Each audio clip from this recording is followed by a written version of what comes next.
High, good morning সবাইকে। আরও একটা নতুন ব্লগে অনেক অনেক ওয়েলকাম। আর ভিডিওর শুরুতেই আমি তোমাদের সবার কাছে একটুখানি অ্যাডজাস্ট করার জন্য রিকোয়েস্ট করব। তার কারণ পাশে অনবরত সকাল থেকে রাত পর্যন্ত মাইক বাজছে, একটা সময়ও কোনো বিরাম দিচ্ছে না, যার ফলে আমি ভয়েস দিতে পারছি না। আর ভয়েস দিলে এই ধরনের আওয়াজ আসছে, প্লিজ একটু অ্যাডজাস্ট করো তোমরা।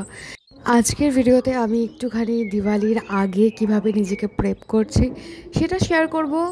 তার সাথে সাথে আমার দিনটা কীরকম কাটছে সেটা তো তোমরা দেখতেই পাচ্ছ। সকালটা আমার বরাবরই খুব শান্তভাবে আমি শুরু করতে চাই, কারণ আমি নিজে সারাক্ষণ মাথার মধ্যে অনবরত ভাবি, এই জন্য সকালবেলাটা আমার বেশি আওয়াজ ভালো লাগে না। কিন্তু কিচ্ছু করার নেই, সকাল 7:30-8টা থেকে মাইক বাজিয়ে দিচ্ছে। আজকে বেশ কয়েকটা পার্সেল রিসিভ করেছি, আর সেগুলো তো দেখাবো। তার আগে তোমরা দেখে নিলে বাড়িতে এখন কী কাজ হচ্ছে। আজকে আমার খুব পছন্দের একটা রান্না হচ্ছে কচুরলতি, যেটা চিংড়ি মাছ দিয়ে আমি খেতে ভীষণ ভীষণ ভালোবাসি। আমি এক থালা ভাত শুধু একটা তরকারি দিয়ে খেয়ে নিতে পারি। আমি মিশো থেকে এই প্ল্যানারটা অর্ডার করেছিলাম, সেটা আজকে রিসিভ করেছি।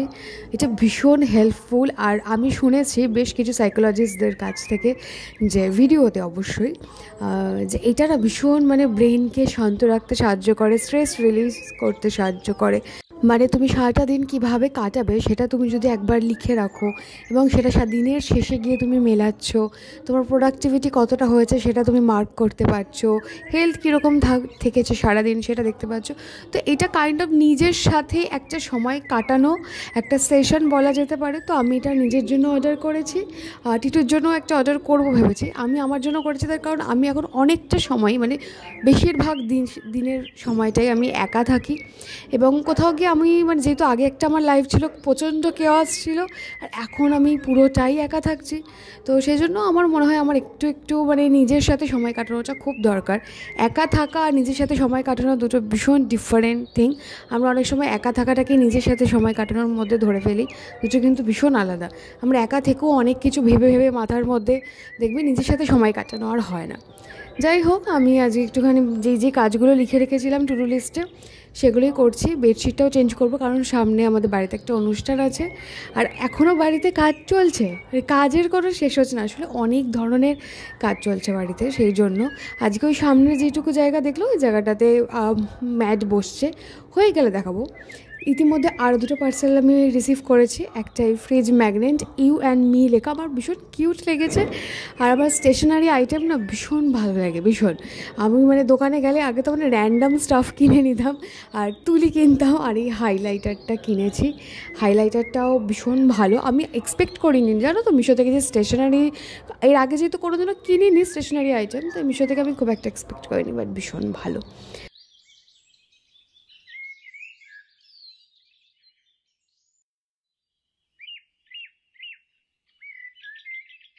উফ, যেদিনকে আমি শ্যাম্পু করি আমার মনে হয় আমার 90% এনার্জি বাথরুমে আমি দিয়ে এসেছি।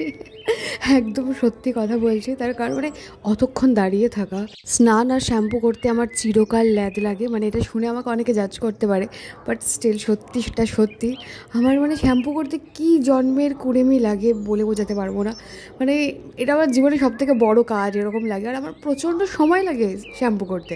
সেই জন্যই আমি বলতে পারি আরও চুলটা কেটে দিয়েছিলাম একটা টাইমে। আমার ভীষণ বড় চুল ছিল, সেটা আমি এক রাতারাতি ডিসিশন নিয়েছিলাম ছোটো করে দেবো, কেটে ফেলেছিলাম। এখন আবার বেশ অনেকটা বড় হয়েছে, আর এখন তো 1 বছর কাটতে পারবো না। 1 বছর যদিও আর নেই, দেখতে দেখতে সময় একদম হুড়ুত ফুরুত করে কেটে গেল। যাই হোক, আমি এই স্ট্রিক্সের এই সিরামটা অ্যাপ্লাই করি, এই টোনারটা অ্যাপ্লাই করেছি তারপরে স্নান করার পর, আর এই সিরামটা, এটা এসেন্স, আমি এই সিরামের মতন করে অ্যাপ্লাই করি। আর আজকে ভেবেছিলাম পার্লারে যাব, কিন্তু যেহেতু সানডে আর কালী পুজো নৈহাটিতে কী ধরনের ক্রেজ সবাই তোমরা জানো, তো আমি রিস্ক নিইনি। আমি কারণ এতক্ষণ আমি দাঁড়াতেও পারবো না, তাই নিজে একটুখানি ট্রিম করে নিয়েছি। আর আজকে 14 শাক খেতে হয়, 14 প্রদীপ জ্বালাতে হয়, তো একটু বাজার থেকে 14 প্রদীপ নিয়ে এসেছে, সেগুলো আমি জলে ভিজিয়ে রাখছি। জলে ভিজিয়ে না রাখলে তো আবার জলে না। এবার দেখাই আজকে কী কী কাজ হয়েছে। সবার ফার্স্টেই ফ্লোর ম্যাটটা আজকে লাগানো হয়েছে দাবার ছকের প্যাটার্নে, খুব সুন্দর লাগছে দেখতে। আর জানলার উপরে এই গ্রানাইটটা আজকে বসেছে। আসলে দেখবে বড় কাজগুলো হতে না বেশি সময় লাগে না, খুচরো খুচরো যে কাজগুলো থাকে ছোট ছোট সেগুলো কিন্তু হতে বেশি সময় সাপেক্ষ আমার মনে হয়। তখন এই মানে মনে হয় যে কোন পর্দা লাগাবো, কোন লাইটটা লাগাবো, এগুলো সিলেক্ট করতে বেশি সময় চলে যায়। তারপরে আজকে একটু হাতে নেল পলিশটাও পরে নিয়েছি, যেহেতু একটু বাড়ির পুজো আর একটু ওই আর কি মুডটা একটু চেঞ্জ হবে। বাড়িতেই যদি থাকবো কালী পুজো, এবার আমি বেরোবো না, কারণ আমি এখন একদম হাঁটতেই পারি না, আমার খুব কষ্ট হয়। ইভেন ভয়েস দিতে গেলেও অনেকবার ব্রেক নিয়ে দিই।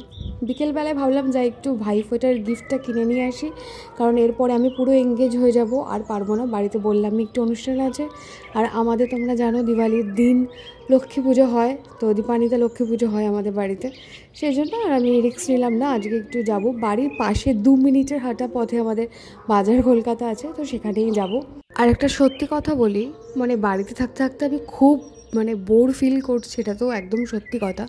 কিন্তু কোথাও যাওয়ার হলেও আমি ভাবতে বসেছি কোন জামাটা পরবো, কারণ এখন আমার কোনো জামা হয় না। তো এটাও একটা ভাবার বিষয়।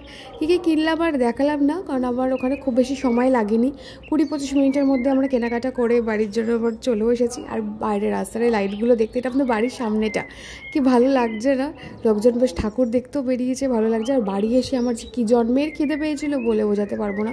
আমি কানের টানের কিচ্ছু খুলিনি, জাস্ট ড্রেসটা চেঞ্জ করে পাস্তা বসিয়ে দিয়েছি, এটাই আমার মনে হলো খুব ইজি হয়ে যাবে। তো পাস্তা খেয়ে তারপরে আমরা বসেছিলাম হচ্ছে সমস্ত তত্ত্ব সাজাতে। খুব বেশি নয়, তবে মা আমাকে দেবে তত্ত্বগুলো, ওগুলোই আবার আমাকেই সাজাতে হবে। আমি খুব একটা নিচে বসতে পারছিলাম না। কিছুক্ষণ করার পর মা আর টিটু আর আমার শাশুড়ি, আবার তোমরা গুলিয়ে ফেলো কে কোনটা, এখন যাকে দেখছো সেটা আমার মা আর টিটু, দুজন মিলে মজা করছে আর তত্ত্ব সাজাচ্ছে। মোটামুটি হয়েই গেছে, আর লাস্টে শুধু ওই ফলের ট্রেটা যেটা হবে সেটা করা হবে। সবটা হয়ে গেলে আমি তোমাদের দেখাবো। আর আজকের ভিডিওতে আমি তোমাদের সাথে কয়েকটা প্যাক শেয়ার করি। এইটা আমি ব্যবহার করি ফর ট্যান রিমুভাল, আর এই একটা প্যাক তোমরা ব্যবহার করতে পারো লোটাসের, এটা উপটান হিসেবে খুব ভালো। এটা তোমরা বডিতেও ব্যবহার করতে পারো, মানে পুরো ফেস বডি সব জায়গাতেই তোমরা এটা অ্যাপ্লাই করতে পারো। আমার এটা ভীষণ ভালো লাগে। লোটাসেরই আরেকটা ফেস প্যাক দেখাচ্ছি, এটা ইনস্ট্যান্ট গ্লো দেয়। এটা মানে বিয়েবাড়ি টিয়েবাড়ি হলে আমি এটা অ্যাপ্লাই করি। এত হর্ন দিচ্ছে, হর্ন বলছি কেন আমি জানি না, বারবার মাইক বাজছে আর বাজি ফাটছে, কালী পুজোয় যেগুলো হবেই। আর যেহেতু বাড়ির একদম কাছে একটা পুজো হয়, তো সেই জন্য সেই আওয়াজটা এত জোরে সারাদিন হচ্ছে, আমি ঠিক মতন মানে ভিডিও মানে আপলোডই করতে পারছি না। এই সময়টা প্রত্যেক বছরই হয়, আমি ইরিটেটও প্রত্যেক বছরই হই, কারণ আমার একটা নিয়ম আছে না, এই দিন পর পর আমি ভিডিওটা দেবো, সেটা কোনোভাবে আপলোড করতে পারছি না, ভয়েস দিতে পারছি না। আর এইভাবেই দিচ্ছি। আগের ভিডিওটাই মাইকের আওয়াজ প্রচণ্ড এসেছে, স্টিল ছাড়তে হয়েছে, নাহলে একটা গ্যাপ হয়ে যেত। আজকে ভিডিওটা আর বড় করছি না, এখানে এন্ড করে দিচ্ছি। ফেস প্যাক লাগানোটা আর আমি দেখালাম না, কারণ বহুবার তোমাদের সাথে আমি শেয়ার করেছি। আর আমার এখানে একটা পিম্পল হচ্ছে, কোনো একটা অনুষ্ঠান আসছে মানে পিম্পল হচ্ছে, হবেই মানে পিম্পল হচ্ছে মানে সামনে কোনো ভালো অনুষ্ঠান আছে, এটাও ভেবে নেওয়া যেতে পারে। তো এনিওয়ে আজকের ব্লগটা এখানে এন্ড করছি, দেখা হচ্ছে আর একটা অন্য ভিডিওর সাথে। Till then stay happy, stay blessed and always stay positive. Bye by.